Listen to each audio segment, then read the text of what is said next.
ঢাকার মতিঝিলে একটি নতুন পার্ক নির্মাণের উদ্যোগ নিয়েছে রাজধানী উন্নয়ন কর্তৃপক্ষ রাজুক। রাজুক এবং গণপূর্ত অধিদপ্তরের মালিকানাধীন প্রায় 11 একর জায়গার উপর জলাধার ও শিশুদের খেলার মাঠ সহ এই পার্কটি গড়ে তোলা হবে। বুধবার মতিঝিলের প্রস্তাবিত পার্কের স্থান পরিদর্শনে যান রাজুক চেয়ারম্যান। তিনি বলেন, এই বিশাল জায়গার উপর পার্কটি নির্মিত হলে তা ঢাকাবাসীর জন্য এক স্বস্তির নিঃশ্বাস ফেলার জায়গা হবে।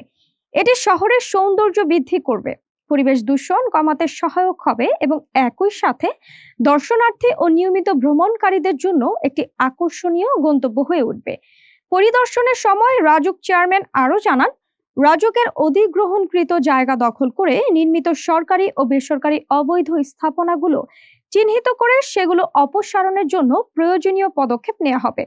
জানা গেছে, পার্ক নির্মাণের জন্য রাজুক মতিঝিল এলাকায় জমি অধিগ্রহণ করেছিল, তবে বর্তমানে এই প্রকল্পে এলাকার বেশিরভাগ অংশ অবৈধ দখলে চলে গেছে, যার মধ্যে কিছু সরকারি ভবনও রয়েছে।